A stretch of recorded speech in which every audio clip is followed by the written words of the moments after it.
आइए भक्तों, आज सुनते हैं कार्तिक मास महात्म्य चौथा अध्याय की कथा।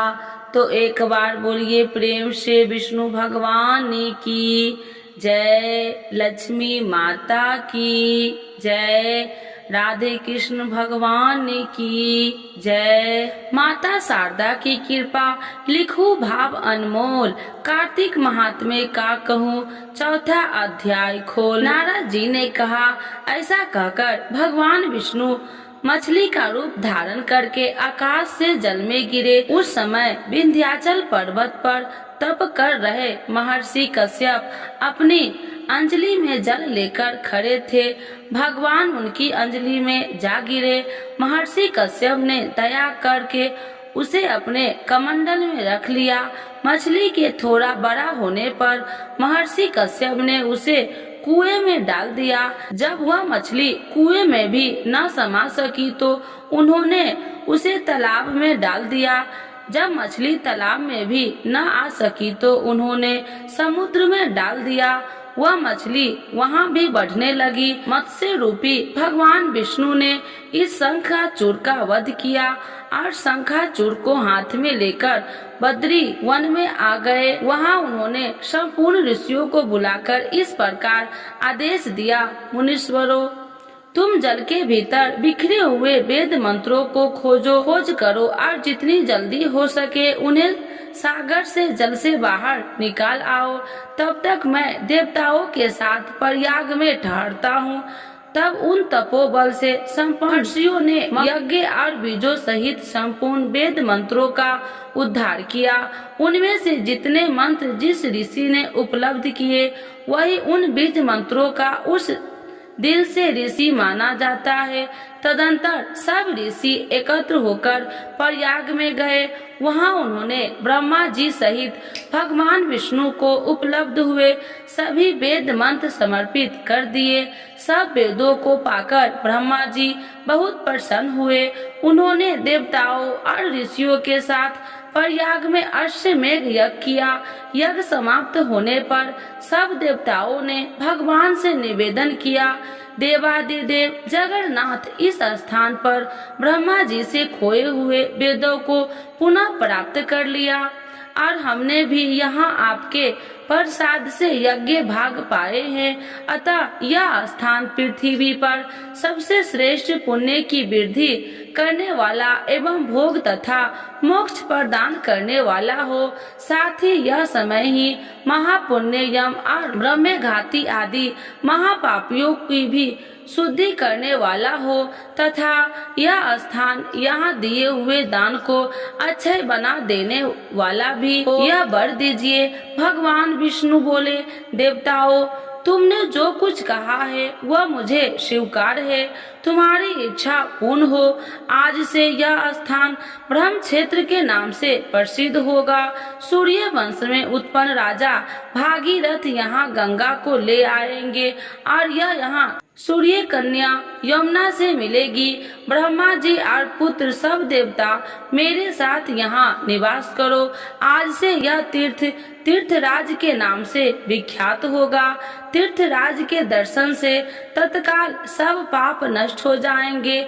जब सूर्य मकर राशि में स्थिर होंगे उस समय वहाँ स्नान करने वाले मनुष्यों के सब पापों का यह तीर्थ नाश करेगा। यह काल भी मनुष्य के लिए सदा महान पुण्य काल देने वाला होगा। माघ में सूर्य के मकर राशि में स्थिर होने पर यहाँ स्नान करने से सालोक के आदि फल प्राप्त होंगे। देवादिदेव भगवान विष्णु देवताओं से कहा, ऐसा कहकर ब्रह्मा जी के साथ वहीं अंतर ध्यान हो गए। तत्पश्चात इंद्रादि देवता भी अपने अंश से प्रयाग में रहते हुए वहां से अंतर ध्यान हो गए। जो मनुष्य कार्तिक में तुलसी जी की जड़ के समीप श्री हरि का पूजन करता है वह इस लोक में संपूर्ण भोग का उपभोग करके अंत में वैकुंठ धाम को जाता है। तो एक बार बोलिए प्रेम से विष्णु भगवान की जय, लक्ष्मी माता की जय, राधे कृष्ण भगवान की जय। आइए भक्तों, आज सुनते हैं कार्तिक मास की महात्म्य 5वां अध्याय की कथा। तो एक बार बोलिए प्रेम से विष्णु भगवान की जय, लक्ष्मी माता की जय। प्रभु मुझे सहारा है तेरा, जग के पालनहार। कार्तिक मास महात्म्य की कथा करूं विस्तार। राजा पृथ्वी बोले, हे नारद जी, आपने कार्तिक मास में स्नान का फल कहा है, अब अन्य मासों में विधि पूर्वक स्नान करने की विधि, नियम और उद्यापन की विधि बतलाइए। देवर्षि नारद ने कहा, हे राजन, आप भगवान विष्णु के अंश से उत्पन्न हुए हैं, अतः यह बात आपको ज्ञात ही है। फिर भी आपको यथाचित विधान बतलाता हूँ। आश्विन मास में शुक्ल पक्ष की एकादशी से कार्तिक व्रत करना चाहिए। ब्रह्म मुहूर्त में उठकर जल का पात्र लेकर गांव से बाहर पूर्व अथवा उत्तर दिशा में जाना चाहिए। दिन में या सायंकाल में कान में जनेऊ चढ़ाकर पृथ्वी पर घास बिछाकर सिर को वस्त्र से ढककर मुंह को भली भांति बंद करके थूक व सांस को रोककर मल व मूत्र का त्याग करना चाहिए। तत्पश्चात मिट्टी व जल से भली भांति अपने गुप्तांगों को धोना चाहिए। उसके बाद जो मनुष्य मुख शुद्धि नहीं करता उसे किसी भी मंत्र का फल प्राप्त नहीं होता है। अतः दांत और जीभ को पूर्ण रूप से शुद्ध करना चाहिए और निम्नलिखित मंत्र का उच्चारण करते हुए दांतमन तोड़ना चाहिए। हे वनस्पते, आप मुझे आयु, कीर्ति, तेज, प्रज्ञा, पशु संपत्ति, महाज्ञान, बुद्धि और विद्या प्रदान करो। इस प्रकार उच्चारण करके वृक्ष से बाहर अंगुल की दांतमन से दूध वाले वृक्षों से दांतमन नहीं लेनी चाहिए। इसी प्रकार कपास, कांटेदार वृक्ष तथा जले हुए वृक्ष से भी दांतमन लेना मना है, जिसमें उत्तम गंध आती हो और जिसकी टहनी कोमल हो। ऐसे ही वृक्ष से दत्त धावन ग्रहण करना चाहिए। प्रतिपदा, अमावस्या, नवमी, छठी, रविवार को चंद्र तथा सूर्य ग्रहण में दातमन नहीं करनी चाहिए। तत्पश्चात भली भांति स्नान करके फूल माला, चंदन और पान आदि पूजा की सामग्री लेकर प्रश्न चित्र व भक्ति पूर्वक शिवालय में जाकर सभी देवी देवताओं की अर्घ्य, आचमनीय आदि वस्तुओं से पृथक पृथक पूजा करके प्रार्थना एवं प्रणाम करना चाहिए। फिर भक्तों से स्वर में स्वर मिलाकर श्री हरि का कीर्तन करना चाहिए। मंदिर में जो गायक भगवान श्री हरि का कीर्तन करने आए हो उनका माला, चंदन, तंबूल आदि से पूजन करना चाहिए, क्योंकि दिवालियों में भगवान विष्णु को अपनी तपस्या, योग और दान द्वारा प्रसन्न करते थे। परंतु कलयुग में भागवत गुणगान को ही भगवान श्री हरि को प्रसन्न करने का एकमात्र साधन माना गया है। नारद जी राजा पृथु से बोले, हे राजन, एक बार मैंने भगवान से पूछा कि हे प्रभु, आप सबसे अधिक कहाँ निवास करते हैं? इसका उत्तर देते हुए भगवान ने कहा, हे नारद, मैं वैकुंठ या योगिनियों की हृदय में ही निवास नहीं करता, अपितु जहाँ मेरे भक्त मेरा कीर्तन करते हैं मैं वहाँ अवश्य निवास करता हूँ।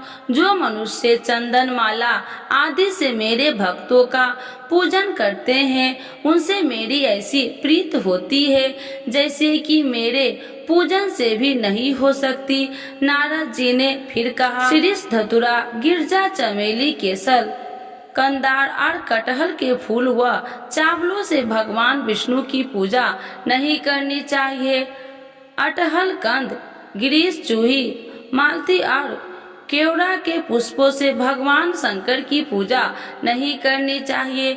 जिन देवताओं की पूजा में जो फूल निषिद्ध है उन्हीं से उनका पूजन करना चाहिए।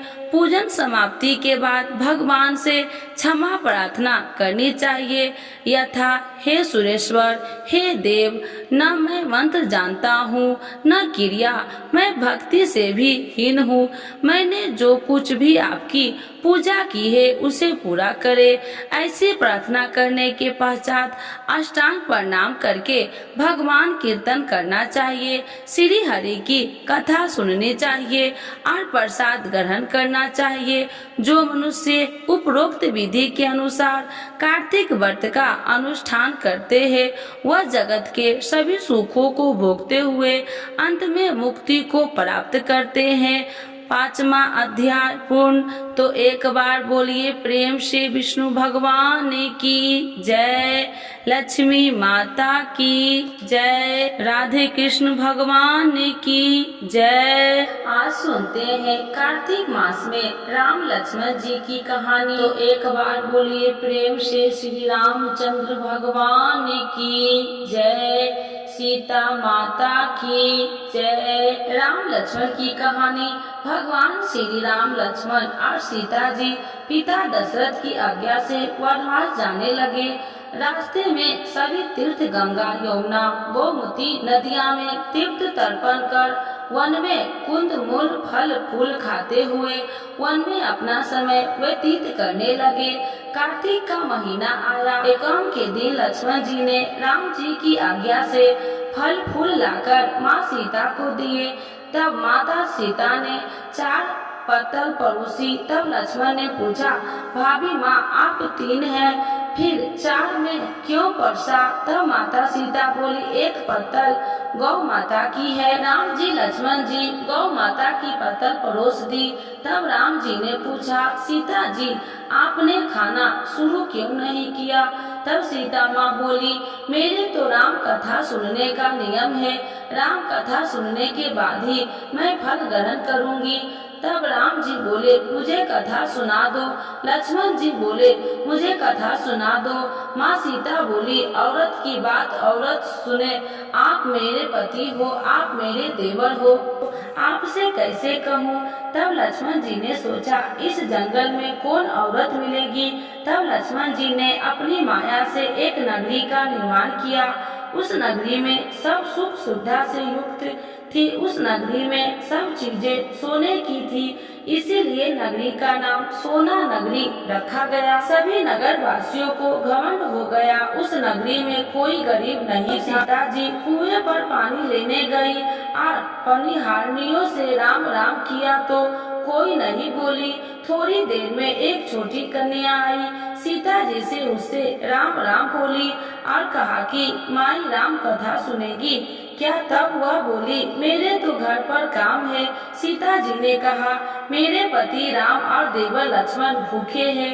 तब लड़की बोली, मेरी माँ मेरा इंतजार कर रही है। वह लड़की वहाँ से जाने लगी। तब माता सीता ने क्रोध से सारी नगरी साधारण सी हो गई। तब लड़की घर गई तो माँ बोली, बाई ये क्या हुआ? तब लड़की बोली, मेरे को तो पता नहीं, वहाँ पर एक साध्वी बैठी थी, मुझे राम कथा सुनने के लिए बोली, पर मैं तो कथा नहीं सुनती। यदि उसने कुछ किया हो तो पता नहीं। तब उसकी माँ ने उसको वापस जाकर कथा सुनने को कहा। लड़की ने वापस जाकर कथा सुनने से मना कर दी। तब उसकी बहू बोली, आपकी आज्ञा हो तो मैं कहानी सुनकर आती हूँ। जब बहू कुएं पर गई तो पानी भरे और खाली करे। तब सीता जी ने कहा, आपके घर पर कुछ काम नहीं है क्या? तब वह बोली, माता जी मैं तो सारा काम करके आई हूँ। तब माता सीता बोली, तू मुझे माँ कहकर बुलाई, यदि मुझे समय हो तो मेरी राम कहानी सुन लेगी। तब वह बोली, माता जी कहानी सुनाओ, मैं प्रेम से कहानी सुनूंगी। चंदन चौकी मोतिया हार राम कथा मोहे 100 आधार, राम कथा सुनाऊ राम ने मनाऊ, राम कहे तो परवेश में जाऊ। सीता जी ने कहा, हे माई तूने मेरी मृत्यु लोक में मदद करी, भगवान मेरी स्वर्ग लोक में रक्षा करेंगे। सीता जी ने राम कथा सुनाई। माई ने कथा सुनी, आओ राम बैठो राम, जल भर झाली लाई राम, केलारी दातुन लाई राम, ठंडा जल भर लाई राम, डारो पधारो राम, झगलिए टोपी लड़ाई राम, कारा किंगारी लाई राम, स्वर्ण सिंहासन लाई राम, तापर आप बिराओ राम, झालर टिकारा लाई राम, शंख ध्वनि गढ़राऊ राम, ड्यूरे हीरे सोरे राम, निर्खत मन मोहे राम, चरण शरण में लाए राम, शरण अपारी ले ल्यूं राम, माखन मिश्री ले आई राम, माखन मिश्री आरोग्य राम, दूध भर कटोरी लाई राम, मेवा चिरंगी परशुराम, खाती मीठी चाखू राम, चरखो परखो आरोग्यो राम, रूच रूच भोग लगाऊ राम, जो भावे सो लियो राम, जल भर झाली लियाए राम, अबे आचमन कर ले राम, रे श्याम गमछे ले आई राम, हाथ मुंह पोछ ले राम, पुष्प सो रोज बिछाऊ राम, अतिरिया छिड़काऊ राम, गेरू डोरिये लगाऊ राम, सीता जी चलन दबाए राम, सुख भर सेज पोढ़े राम, हाजर पंखा डोलू राम, थामे राम महावे राम, रोम रोम राम ही राम, घट घट माय बिराजे राम, मुख में तुलसी बोले राम, खाली मियाँ कहाई काम, जब बोले जब राम ही राम, बोले पंछी राम राम, पूर्ण होबे मंगल काम, राम कथा पूर्ण हुई तो सीता जी ने कहा, हे भाई तूने मेरे राम कथा सुनी, मेरी सहायता की, राम जी लक्ष्मण जी को जियाया, भगवान मेरी भी रक्षा करेंगे, तुझे स्वर्ण के सुख मिलेगा। सीता माता ने उपहार स्वरूप अपने गले का हार दे दिया। जब वह घर गई तो उसके मटका सब सोने के हो गए। सासू जी ने कहा, ये सब तू कहाँ से लाई? मैं माँ सीता से राम कथा सुनी है, इसी का फल है। सासू जी ने कहा, प्रतिदिन राम कथा सुन आना। बाई को राम कथा सुनते बहुत दिन हो गए। तब उसने माता सीता से पूछा, इसका उद्यापन विधि बतलाओ।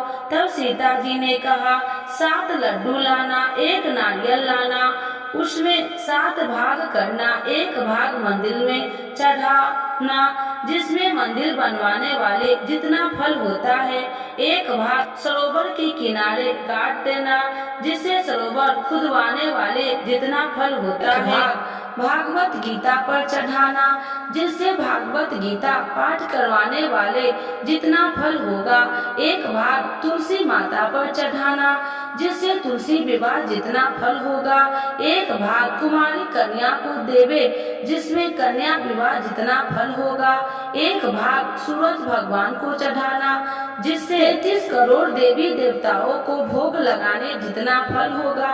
अब उसमें विधि पूर्वक उद्यापन कर दिया। माता सीता के पास आई। माता ने, मैंने तो विधि पूर्वक उद्यापन कर दिया, अब 7 दिन बाद वैकुंठ से विमान आएगा। 7 दिन पूरे हुए, विमान आया तो बहू ने कहा, सासू जी स्वर्ग से विमान आया है। तब सासू जी ने कहा, बहू तेरे ससुर जी को व मेरे को भी ले चल, मेरे माता पिता को ले चल, सारे कुटुंब परिवार को ले चल, अड़ोसी पड़ोसी को ले चलूं। बहू ने सबको बिठा लिया, पर विमान खाली था। थोड़ी देर में उसकी ननद आ, देखते ही देखते विमान भर गया। तब बहू ने कहा, माँ सीता, नंद मैया को भी बिठा लो। पर माँ सीता ने कहा, इसमें कभी कोई धर्म पुण्य नहीं किया। तब बहू ने कहा, बाईसा आप पहले कार्तिक मास में राम लक्ष्मण की कथा सुनना, उसके बाद आपके लिए वैकुंठ से विमान आएगा। गांव के सारे लोग एकत्र हो गए और पूछने लगे कि बाई तूने ऐसा कौन सा धर्म पुण्य किया? गीता भागवत गीता के पाठ किए, हमें भी बतलाओ। तब बाई ने कहा, मैंने तो माता सीता से प्रतिदिन राम कथा सुनी और नियम से उद्यापन किया। तब समस्त ग्रामीण राम कथा सुनने की जिद करने लगे। तब बाई राम कथा कहने लगी और सब नर नारी सुनने लगे। राम कथा संपूर्ण होते ही समस्त नगरी सोने की हो गई। बाई ने कहा, जो कोई राम कथा सुनेगा उसको मेरे समान ही फल मिलेगा। सब राम लक्ष्मण जी की जय जयकार करने लगे और विमान स्वर्ग लोक में चला गया। सात स्वर्ग के दरवाजे खुल गए। पहले द्वार पर नाग देवता समस्त देवी देवता पुष्प वर्षा करने लगे। देवताओं ने पूछा कि तूने क्या पुण्य किया? तब उसने कहा, मैंने तो राम लक्ष्मण जानकी की कहानी सुनी। तू? समस्त देवताओं ने कहा, वर मांग। तब उसने कहा, मेरे तो सब सिद्धियां है, मुझे यह वर दो कि जो भी श्रद्धा व भक्ति से राम लक्ष्मण जानकी की कथा सुनेगा मेरे समान ही फल मिले। सभी देवताओं ने पुष्प वर्षा करते हुए तथा अस्तु कहा। चारों ओर राम राम की जय जयकार होने लगी। तो एक बार बोलिए प्रेम से श्री रामचंद्र भगवान की जय, सीता माता की जय। सुनते हैं तुलसी माता की चालीसा। यह चालीसा सुनने से होती है हर रोगों से मुक्ति, मिलती है सुख समृद्धि का आशीर्वाद। तो एक बार बोलिए प्रेम श्री विष्णु भगवान की जय, तुलसी माता की जय, भगवती माता की जय। श्री तुलसी महारानी करु विनय सिरनाय, जो मम हो संकट विकट दीजे मात नसाय। नमो नमो तुलसी महारानी, महिमा अमित न जाए बखानी। दियो विष्णु तुमको सम्माना, जग में छायो सुयस महाना। विष्णु प्रिय जय जयंती भवानी, तिहु लोक की हो सुख खानी। भगवत पूजा करे जो कोई, बिना तुम्हारे सफल न हो। जिन घर तब नहीं होए निवासा, उस पर करे विष्णु नहीं वासा। करे सदा जो तब नित सुमरन, ते ही के काज होए सब पूरन। कार्तिक मास महात्म्य तुम्हारा, जाको जानत सब संसारा। तब पूजन जो करे कुमारी, पावे सुंदर वर सुकुमारी। करे जो पूजा नित प्रति नारी, सुख संपत्ति से होए सुखारी। वृद्धा नारी करे जो पूजन, मिले भक्ति होवे पुलकित मन। श्रद्धा से पूजे जो कोई, भवनिधि से तर जावे सोई। कथा भागवत यज्ञ करावे, तुम बिन नहीं सफलता पावे। छायो तब प्रताप जग भारी, ध्यावत तुम्हि सकल चितधारी। तुम्हि मात यत्र तंत्र में, सकल काज सीधे होवे क्षण में। औषधि रूप आप हो माता, सब जग में तब यश विख्याता। देव ऋषि मुनि और तपधारी, करत सदा तब जय जयकारी। वेद पुराणन तब यश ज्ञाया, महिमा अगम पार नहीं पाया। नमो नमो जय सुख कारिणी, नमो नमो जय दुख निवारिणी। नमो नमो सुख संपत्ति देनी, नमो नमो अख काटन छेनी। नमो नमो भक्तन दुख हरनी, नमो नमो दुष्टन मद छेनी। नमो नमो भव पार उतारिणी, नमो नमो परलोक सुधारिणी। नमो नमो निज भक्तन उबारिणी, नमो नमो जन काज सवारिणी। नमो नमो जय कुमति नशावनी, नमो नमो सब सुख उपजावनी। जयति जयति जय तुलसी माई, ध्याऊ तुमको शीश नवाई। निर्जन जानी मोहि अपनाओ, बिगड़े काज आप बनाओ। करो विनय मैं मात तुम्हारी, पूरन आशा करो हमारी। शरण चरण कर जोड़ी मनाओ, निस दिन तेरे ही गुण गाओ। करो मात यश अब मोह पर दाया, निर्मल होए सकल मम काया। मांगो मात या वर दीजे, सकल मनोरथ पूर्ण कीजे। जानो नहीं कुछ नेम उचारा, क्षमहु मात अपराध हमारा। माँ से करे जो पूजा, ताशम जग में और न दूजा। प्रथम ही गंगा जल मंगवावे, फिर सुंदर स्नान करावे। चंदन अक्षत पुष्प चढ़ावे, धूप दीप नैवेद्य लगावे। करे आचमन गंगा जल से, ध्यान करे हृदय निर्मल से। पाठ करे फिर चालीसा की, स्तुति करे माते तुलसी की। यह विधि पूजा करे हमेशा, ताके तन नहीं रहे कलेशा।